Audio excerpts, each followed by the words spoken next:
Effective teaching practices for students in inclusive classrooms. We define an inclusive classroom as a place where all students learn together under the guidance of a teacher who believes in equity among all students. We know that inclusive education for all works. We have worked with many school systems where all students from disabilities are educated in inclusive classes. Land, 2004, reminds us that school teams spend precious time creating the foundations of inclusive programs for students with disabilities. However, even with well-planned inclusive services, general education teachers and co-teaching teams often struggle with how to effectively teach students with disabilities in general education classrooms. This does not mean that classroom teachers cannot be successful in teaching inclusively. Experience with inclusion has led us to productive ways in which teachers and students can align their teaching with the need to work with all students in a class to involve them in the daily process of inclusion. How can teachers lead all students to involvement in the learning process? The process begins with teachers setting a positive class tone encompassing all students. What works for teachers in setting a positive class tone? A positive class tone set by the teacher is a basic requirement for success in teaching inclusively. All students must be comfortable with what is happening in their class. All students must accept all other students. All share in learning. The teacher must ensure that no students believe they are better than others just because students may be different in some way. Teachers must ensure that no student thinks another student is an object of charity. Be friendly. Recognize all your students as people with outside lives and interests. However, even with well-planned inclusive services, general education teachers and co-teaching teams often struggle with how to effectively teach students with disabilities in general education classrooms. This does not mean that classroom teachers cannot be successful in teaching inclusively. Experience with inclusion has led us to productive ways in which teachers and students can align their teaching with the need to work with all students in a class to involve them in the daily process of inclusion. How can teachers lead all students to involvement in the learning process? The process begins with teachers setting a positive class tone encompassing all students. Model cooperation in working together with others by interacting evenly with all students. Understand that being in a regular class can be scary for students who have been educated separately from other students under the segregation-based special education model. Underline for all of your students, parents, and others that all levels of learning have value and that all learning is challenging depending on individual abilities and needs. Work with your class on the concept that working with diverse others is a valuable social skill that will help everyone throughout life. Discuss the ideas of individual differences and learning styles. Ask your students how they learn best. You have ways you prefer to learn. So do your students.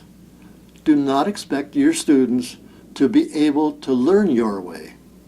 You, as teacher, must allow for this in your teaching. Support networking among teachers.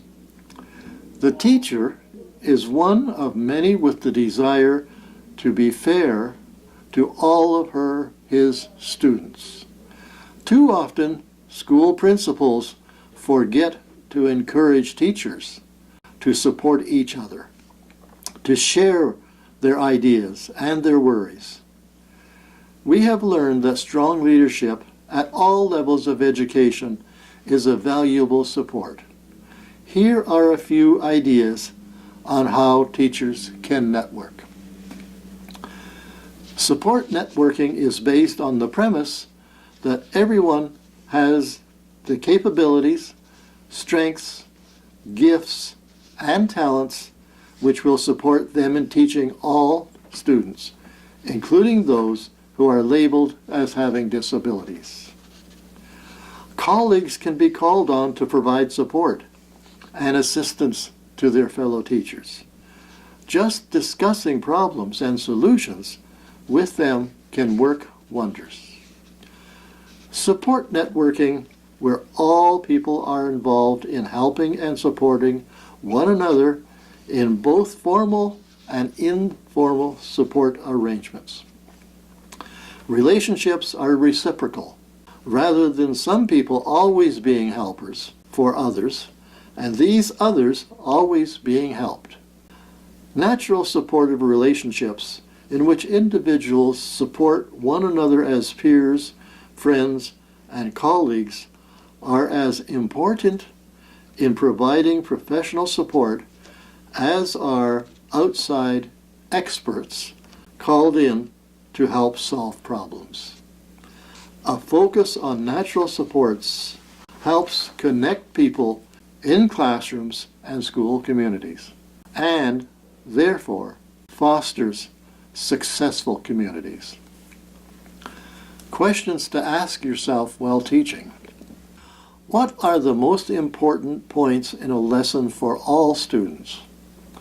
Which are minor points which add to a lesson but are not necessarily needed for all students? Some points are central. Others are elaborations around the main points and are not necessarily learned by all. How do my students learn best? Does the student have an individual learning style? Learning styles are one of the first things teachers learn when entering teacher preparation programs. Most students can learn from your usual style of presenting. But at times, some teachers need to make adjustments to meet the student's style of learning. Teachers are always making adjustments to meet learning styles. Consider the student who depends on visual information or needs more auditory teaching, or on repetition, or teaming on some task with another student. The above are suggestions for you to question yourself about how to support learning. A teacher must go towards the student as much as the students need to go towards the teacher's manner of instruction. Parents can be wonderful supports in this. In various ways, parents know more about how their children learn than does anyone else. The parents are there morning, noon, and night, interacting with their children in many ways. They see their children in different light than does a teacher. Talk to the parents. There's another question you must ask yourself. It is the most important question of all when teaching all children in your inclusive class. Is the curriculum the master in your classroom, or is the master how you and your students respond to and manipulate the curriculum to promote learning for everyone? Only you can answer this question.